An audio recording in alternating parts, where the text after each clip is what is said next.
Сегодня оперативные службы отрабатывали очередное анонимное сообщение о минировании школы. Сообщение о заложенном взрывном устройстве в здании 12-й школы имени Олега Кошевого поступило утром.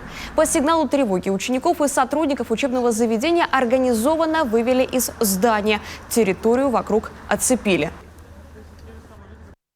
Я вообще не ожидал. Сегодня подъехал сюда, смотрю, что тут столпотворение такое творится.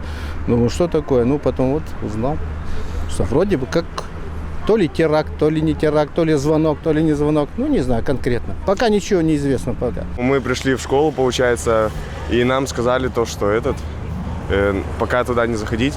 С той стороны шли, нам тоже предупредили, что вообще лучше сюда пока не приходить, и на уроке мы освобождены. Вот. Мы уже с таким сталкивались, на школе это уже происходило не первый раз.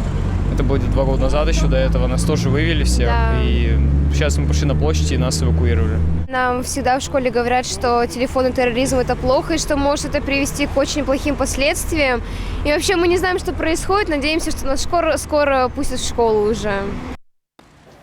Анонимная информация о взрывном устройстве не подтвердилась. Напомним, на днях подобные сообщения поступали дважды в 43-ю школу Сыктывкара, в оба здания Пушкинской гимназии и в одну из воркутинских школ.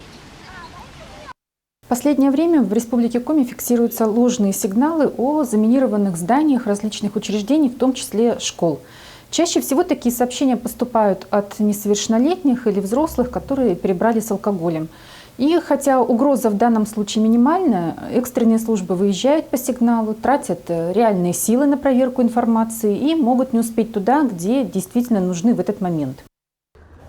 По факту заведомо ложного сообщения об акте терроризма правоохранительные органы ведут проверку. Санкция уголовной статьи предусматривает штраф до 2 миллионов рублей, до 3 лет исправительных либо принудительных работ. Если такая шутка повлекла бы тяжкие последствия, либо крупный имущественный ущерб, виновному грозило бы уже 5 лет лишения свободы. Кроме того, хулигану придется компенсировать затраты на выезд и работу оперативных служб. А если он еще ребенок, всю финансовую ответственность понесут родители.